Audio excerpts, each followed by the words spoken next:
Okay, so I'm gonna be obedient. I've been working on something for a long time, um, and it's really been a passion project, but it's also been my assignment. And I've been really intentional with this work.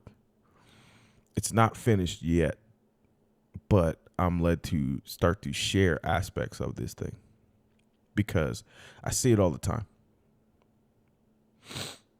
And I just kind of want to read what it is that I'm really doing.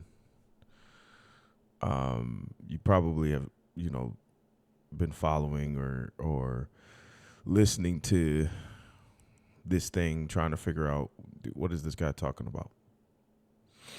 And so my saying is make real change, make change real. The process is beautiful. Empower your mentality to make real change in the world. So the idea of change, that's the name of it. The idea of change. And I've been commissioned to coach the idea of change. Without getting into what the idea is, just we have to start with the basis of what is an idea. So an idea is a thought or a concept that comes to mind and has the potential to bring about a new product, service, or a way of thinking. It could be an inspiration, a suggestion, or a plan that has the potential to bring about positive change or improvements. Ideas can originate from various sources. So where do your ideas come from? You got to think about it. Some people who are inspirers, leaders, can inspire ideas in you. And those are the type of people I like to be around. The brainstormers of the world, the people that are just so fascinating. When you see them, they dream. They have like so many things that are turning. The best advice my pastor ever gave me, Pastor Joshua, he said, don't throw away your ideas. And I posted a video of don't throw away your ideas. And that's so true because ideas can originate from various sources, such as your personal experiences. So don't throw away your personal experiences, guys. Don't throw away the things that you observe because your ideas are observations. Don't throw away your creativity as an idea itself. An idea comes from creativity. So when he told me to not throw that away, he was telling me, don't throw away any sources that you have, your resources. Don't throw away your personal experiences. Don't throw away your observations. Don't throw away your creativity. And especially don't throw away your ability to problem solve. Because those are the originators of an idea. Your ideas come from these things, right? Sources, experiences, observations, creativity, and problem solving. I don't even know if my pastor knew what he said to me. I think it was just the spirit of God giving me exactly what I needed. Because from that on, I was like, oh yeah, let's go.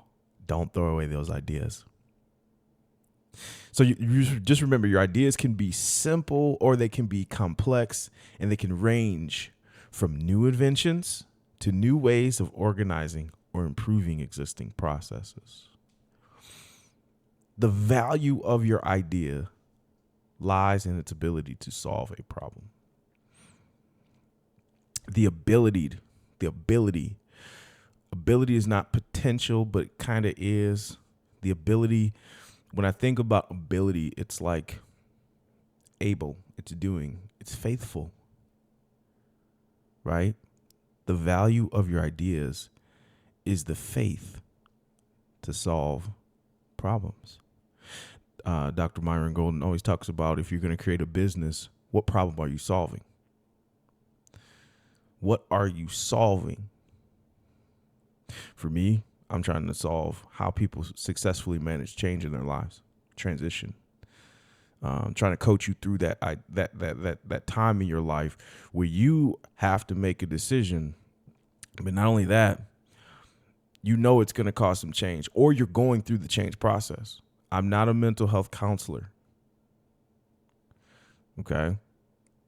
Instead, I'm a mental health coach. I'm going to coach you through. I'm going to empower you to get through these transitions in your life successfully. So how do you do that? Coach the idea. It doesn't make sense now, but you'll get it. They can be simple or complex, range from new inventions to new ways of organizing or improving existing processes. So I'm trying to get people to think of something new, reframing their behavior and the way they think about themselves and the life around them. If you can think about something different, if you can think about something that is more positive, then you can change it for the better. This is something that leaders, great leaders, coaches, fathers, mothers, parents, even children we have to teach it. But my job is to coach it.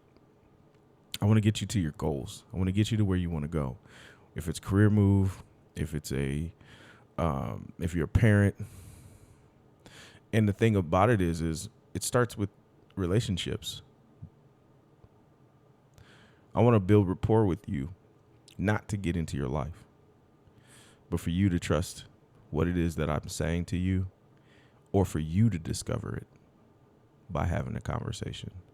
Sometimes I just need to listen and ask questions. Sometimes whatever gets you to turn the corner is what I'm trying to get you to do. A simple question is, so where do you want to go? What's the goal? Okay, so if that's the goal, I'm listening to XYZ. Coaching you through that process is what I plan to do. And help you solve that problem. So it's the ability to solve a problem. Also fill a need. So fulfill a need in your life. We have to fill those needs. And we have to create new opportunities, whether in your head, a new opportunity for you to grow, a new opportunity for you to share what it is that you've learned to help another person. A new opportunity can come in the crisis that you're in this change process that you're in. A new opportunity can arise. Creativity happens here. You know, when you're in changing, you be most creative. It's funny. All of my videos have been about the struggle, the suffering, right? But I don't know if you've noticed, but all I'm talking about is suffering as I'm being more creative about how I deliver the message to you. Because that suffering produced this level of creativity in my life. It unlocked something in my head for me to go ahead and pursue a purpose, or to use my gifts and talents in a way that allowed me to better express what's inside of me and express who I am, not just to you, but to myself. It reminded me of every shattered piece that I thought I lost during my suffering. It returns back to you in these moments because you're forced, you're almost hard pressed to be the creator and ultimately live out the purpose that God has for you. And it pushed me to that level. You know, it's sad that it takes that. I am not perfect. And I'm speaking to the imperfect people here, because we all have sinned and fallen short of the glory of God. To me, that just means, listen, there are times in your life where you make mistakes, right? You hear it all the time. Failure is on the opposite end of your success. So the more time you fail, the more you learn from it so that you can be successful in the future. Same thing. Again, all of these principles are the same thing, which are these absolute truths about life, because somebody had an idea. Somebody went through it and shared their personal experiences, right? So as I share mine, I share that to help you. As you share yours, you share that to help me. It starts with the idea.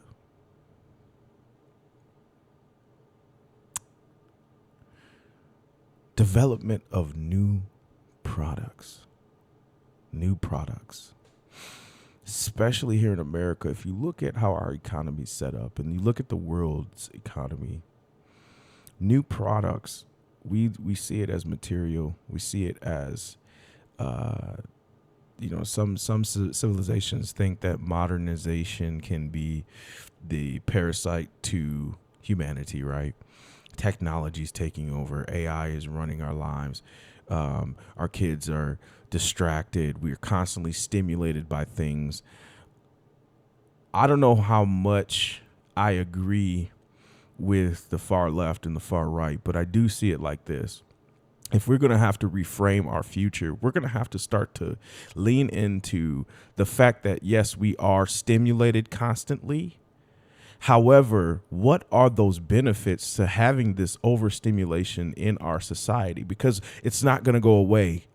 It's something that the person who had the idea did it so that it will improve society. Think about how vastly improved society is. We get our food faster. We're more efficient at working with computers. I've looked at like check-in times. We streamlined everything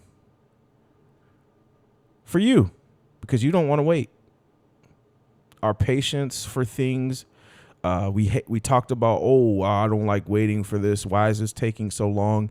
We don't need to And so we use technology to make that process faster. You can type into ChatGPT. If I said it right, you can type into an AI system and it'll spit out a business plan for you. How long did it take you to write a business plan before this thing? You'd have to go research. You'd have to do a market comparison, but you can put something in a computer and it can give you a business plan in under 30 seconds to a minute. We have created a level of efficiency in tools and resources. So what is our next step? The development of new products is taking the resources that we have, using them, seeing what problems they cause, and then trying to identify and solve those problems. Instead, we like to point the finger at what's wrong with society and what it's creating with our children.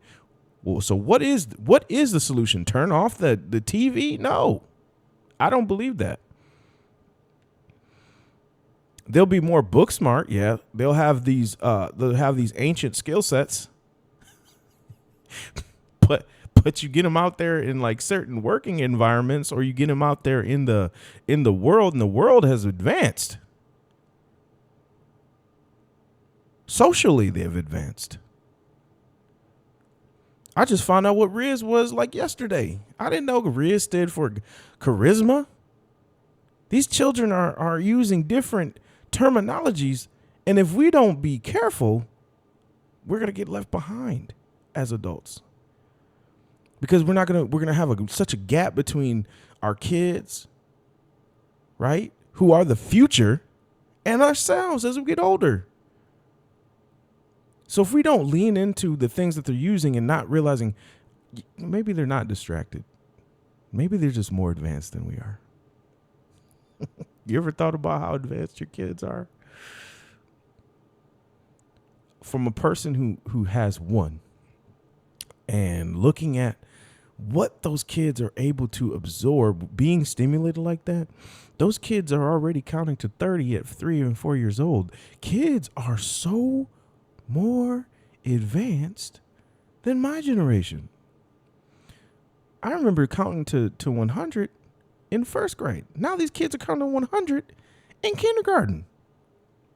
Think about it. You're counting to 30 in preschool now. 30 in preschool is the expectation. When I was in preschool, I could count to 10.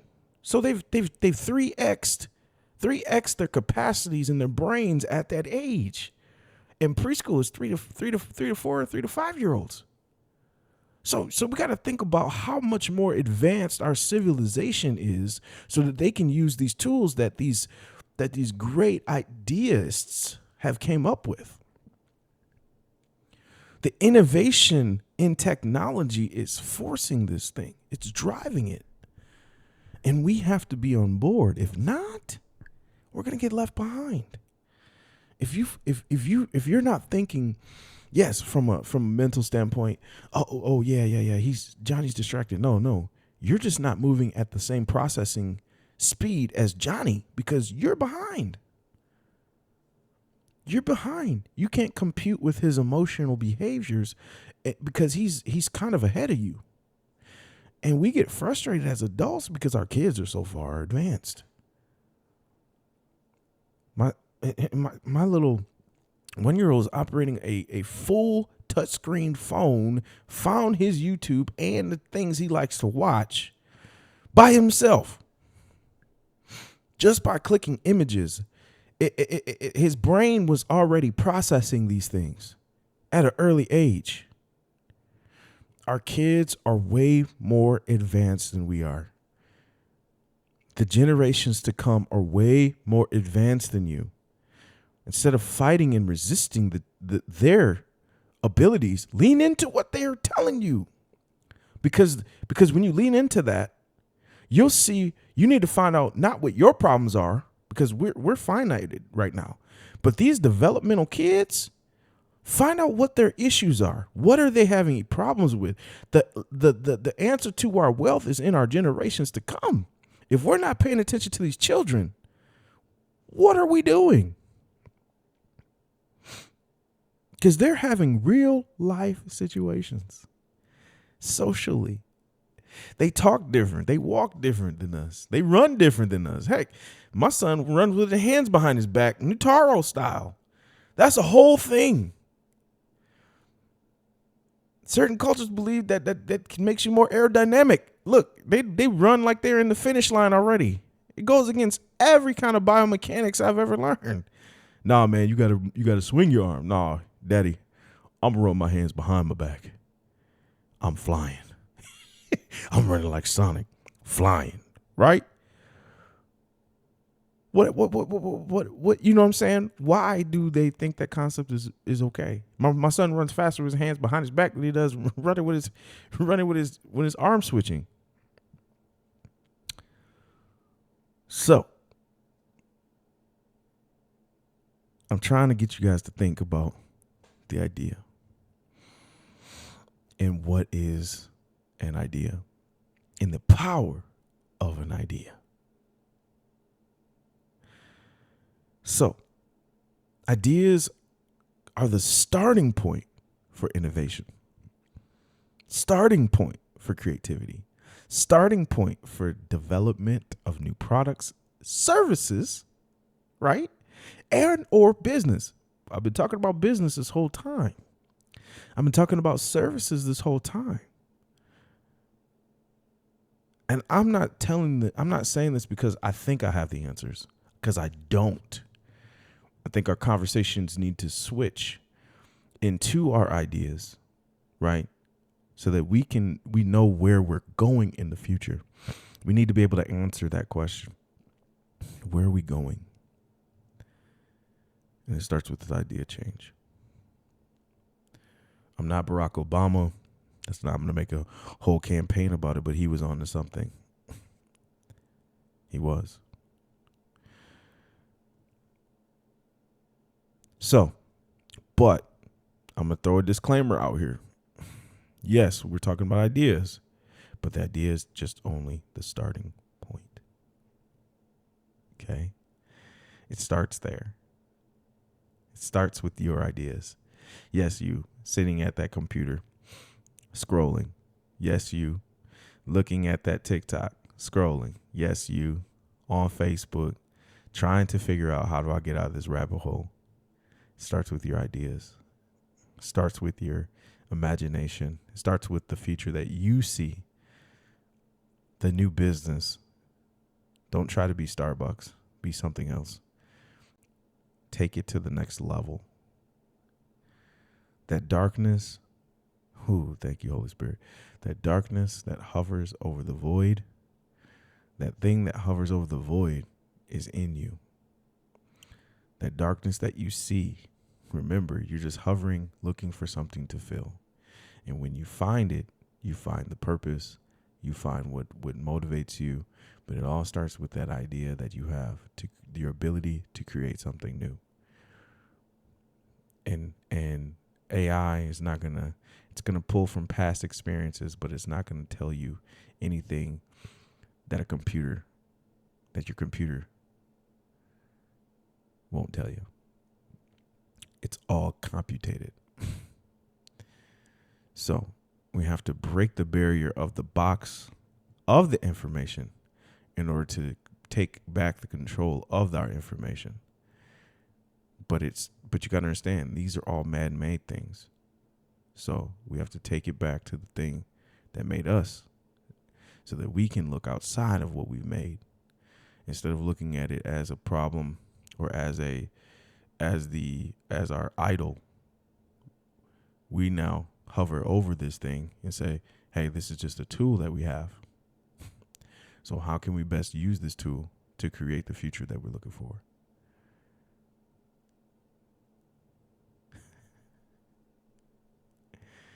Listen, I love you guys. Everybody who's listening, remember the idea. My job is to coach the idea first. So we have to chew on this thing called an idea.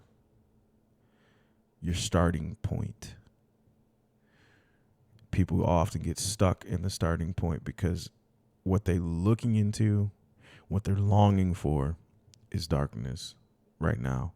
When they try to seek it, it's dark, it's blank, it's nothing, it's nothingness. So you're left with a world where you have to work in somebody else's vision who does not have the darkness. They've already seen it. Elon Musk's vision for our future in technology is what you live in. Steve Jobs had a chokehold on us with the phones. That's what we were living in. We currently use it. We can't do anything without it now. Our entire system has been driven into our cell phones, into our computers, into the technology that you're using. And it's frustrating you. I know it is. Especially when it doesn't work. Especially when banks crash and you can't look at the stock market. Especially when you have people who can hack into it and take your information. I know it bothers you, and it should. But you have to think of these things just as tools, not as the end all be all. Yes, it's nice to have the ancient ability to do certain things, right?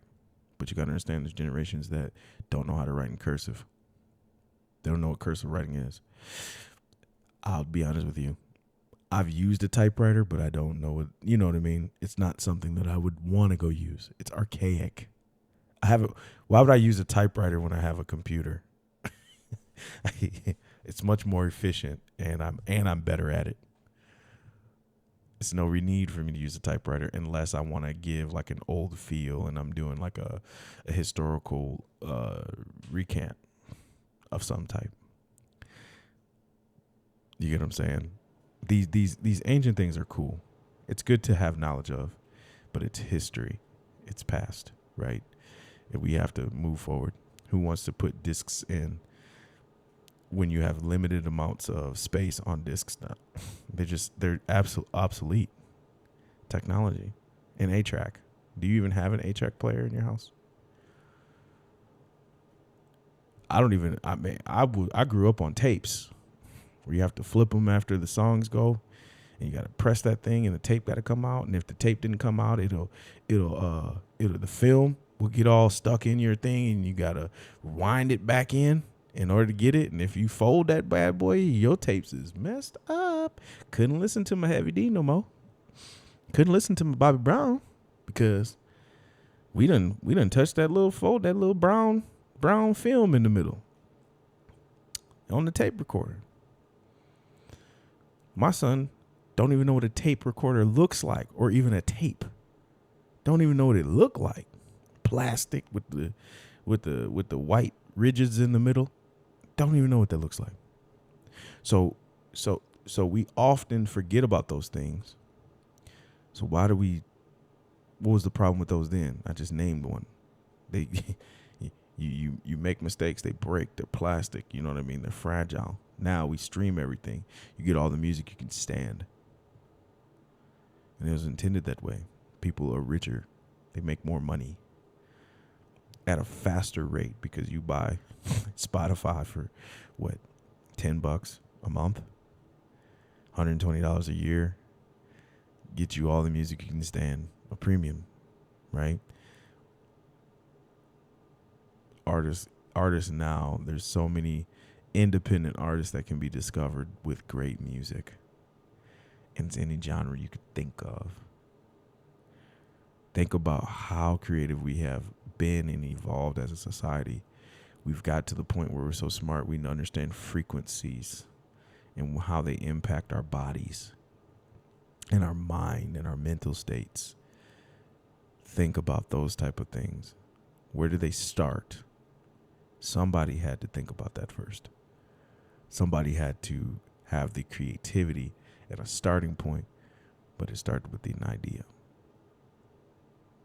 Light bulb message. Light bulb. Simple or complex. It can range from new inventions to new ways of organizing or improving existing processes. That's what ideas can do. Okay, y'all. I think I'm off my soapbox. I think your attention spans are okay for 30 minutes, but who's to say it'll be just 30 minutes? I'm going to break this down to 30 seconds because we need what we can get when we can get it. My time is up. Wow.